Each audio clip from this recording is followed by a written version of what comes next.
राज्याच्या राजकारणात सध्या एका धक्कादायक घटनेची चर्चा सुरू आहे।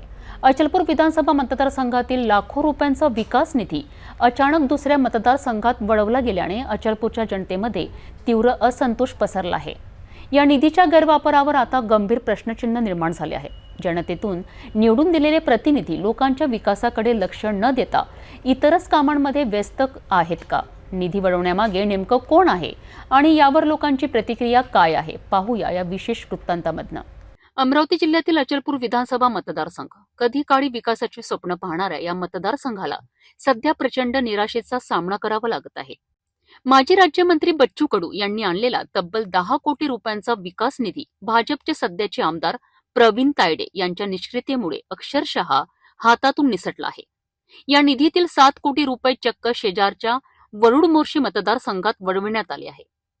हा निधी बुंदेलपुरा येथील श्रीराम मंदिराच्या सभागृहासाठी, छत्रपती शिवाजी महाराज आणि महाराणा प्रताप यांच्या पुतळ्यांच्या सौंदर्यीकरणासाठी तसेच बाबासाहेब आंबेडकर उद्यानासाठी मंजूर झाला होता। यासोबतच तारामाई मंदिर आणि इतर अनेक महत्त्वाच्या प्रकल्पांसाठीही हा निधी होता। मात्र आमदार तायडे विकासाची कामं बाजूला ठेवून वात्रट बोलणे, रेती मुरुम चोरी, गुटखा व्यवहार अशा वादांमध्ये जास्त व्यस्त असल्याचा आरोप स्थानिकांनी केला आहे। यामुळे अचलपूरच्या हक्काचा निधी दुसऱ्या मतदारसंघात गेल्याने लोकांमध्ये तीव्र संताप आहे। स्थानिक नागरिक आता थेट प्रश्न विचारत आहे, आमदार साहेब, निधी वळवला जातो, विकास खुंटतो आणि तुम्ही धर्मधंद्यात रममाण होता, हेच का तुमचे हिंदुत्व? वो तो वैसे देखा जाए तो ये विषय जो है वैसे वो स्थानिक आमदार ना होने की वजह से होता क्या है कि यहाँ की जो क्या विकास कार्य है ये उनको इतनी मेरे को ऐसा लगता है उनको जानकारी नहीं है। इस कारण से उन्होंने यहाँ की निधि वहाँ ट्रांसफर कर दिए।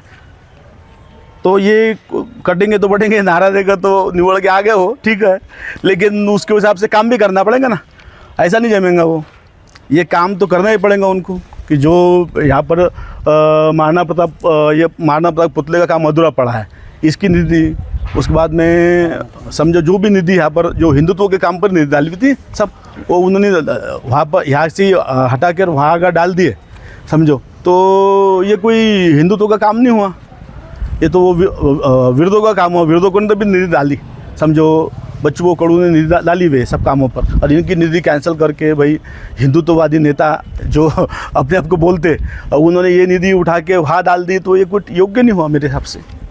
इसलिए मेरी इतना ही डिमांड है कि भाई ये जो 3.5 कोटी का तुमने जिसका ये नहीं है, समझो, जिसकी डिमांड नहीं है और जिसकी आवश्यकता नहीं है चांदू बाजार को, तो ऐसे काम ये कैंसिल करके ये जो उर्वरित काम है ये काम उन्होंने कंप्लीट करने को ना, बस इतनी डिमांड है हमारी।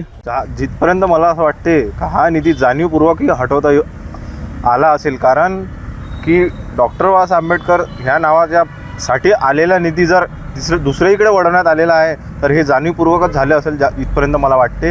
कारण हा निधी जाऊच नाही शकत, कारण हा संपूर्ण समाजाचा आहे। आणि इथपर्यंत मी स्थानिक आमदारांना सांगतो, जर हा निधी लवकरात लवकर जर परत येत नसेल तर आम्ही त्यांच्या घरासमोर आंदोलन किंवा उपोषण करण्यासाठी सक्षम आहे। आमचा समाज आम्ही पूर्णतः एकत्र येऊ आणि संपूर्णतः जन आंदोलन पेटवण्यासाठी आम्ही कार्य करू आणि तो निधी लवकरात लवकर त्यांनी आमच्याकडे वापस आणून द्यावा, नाही तर आम्ही आमची समोरची कारवाई करण्यास सक्षम आहे। पुलाच्या कामाचं स्थगिती आली आहे ना, ज्या अर्थी तुम्ही सांगा 2024चं काम आज 25 संपत येत आहे तरी पण त्या पुलाचं काम चालू नाही झालं आहे। त्या मागचं नेमकं कारण काय आहे ते मग आमच्या स्थानिक आमदारांनी सांगावं, आजी आमदारांनी। आम्ही खूप प्रयत्नातून सर्व शेतकरी मिळून या रस्त्याकरिता माजी आमदारांना निवेदन देऊन त्यांच्याकडून तो पुलाचं काम व रस्त्याचं काम मान्य करून आणलं। ते काम सुरूही करण्यात येत होतं, पण कदाचित त्यांच्या पराभवामुळे, वैयक्तिक काही द्वेषामुळे किंवा काही राजकारण असो, तो भाग वेगळा ठेवून स्थानिक आमदारांना एकच म्हणायचं आहे की जे राजकारण होत असलेल्या शेतकऱ्यांच्या नेहमी जीवावर पितत आहे, त्या राजकारण वेगळं ठेवून जनतेच्या आणि शेतकऱ्यांच्या प्रश्नाचं पहिले त्याचं नियोजन करायचं। ज्यावेळेस आमचे बच्चू कडू होते त्यावेळेस त्यांनी या मंदिरासाठी 30 लाख रुपये निधी उपलब्ध करून दिला होता. पण आता प्रवीण तायडेच्या कारकिर्दीत हा निधी दुसऱ्या इकडे गेलेला आहे, दुसऱ्या मतदारसंघात गेलेला आहे. पण म्हणजे हिंदुत्वाच्या याच्यावर तुम्ही आम्हाला हिंदुत्वाचं वचन देता आणि निवडणूक जिंकता, पण मग आता हाही तर हिंदुत्वाचाच प्रश्न आहे ना. मंदिर हा अर्धवट पडलेला आहे, म्हणून आमचा निधी जिथेही तुम्ही ज्या समजा मतदारसंघाला दिला आहे तो आमचा निधी आणून द्या. हे आम्हाला पत्राचं काहीच माहित नाही. आता हे आम्हाला म्हणजे पेपराद्वारे माहीत पडून राहिलं की बा हा या मतदारसंघाचा होता, त्या मतदारसंघाचा होता, पण देताना तर आमच्याच मतदारसंघाला दिला होता ना हा शिवमंदिराला. मग तो निधी आता जसं सांगितलं होतं तसं हा मंदिराला निधी आणून द्या बा, असं म्हणणार. नाही तर आम्ही याच्यावर उपोषण हे करण्यात येणार आहे. कारण आम्ही आमच्या स्वतःसाठी नाही मागत आहे, सार्वजनिक कामासाठी मागून राहिलो निधी. आम जनतेचा आवाज आहे. तुमच्या मंदिराचं काय असं वैशिष्ट्य काय? मंदिराचं खूप जुनं मंदिर आहे आमचं आलं. इथून जे नागद्वारला जातो, पुरातन मंदिर आहे जे नागद्वारला आम्ही इथून जातो, तर इथूनच सुरुवात होते आमच्या यात्रेची. हा मंदिर गावाची शिव म्हणून आहे. हा 100 वर्षाची परंपरा आहे. प्रत्येक कोणत्याही तीर्थयात्रेला जा अगोदर इथूनच पूजा करून पूर्ण चांदूर बाजार येते. आमचा एरियाच नाही, फक्त पूर्ण चांदूर बाजार इथूनच पाया लागून कोणीही तीर्थाला जाते.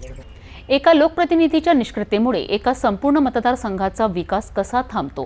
7 कोटी रुपये दुसऱ्या मतदारसंघात वळवण्याची ही घटना केवळ निधीचा गैरवापर नाही, तर जनतेच्या विश्वासाचा भंग आहे.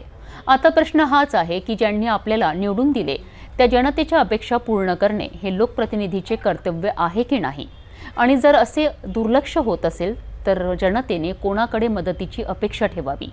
या प्रश्नांची उत्तरे आता स्वतः आमदारांनाच द्यावी लागतील.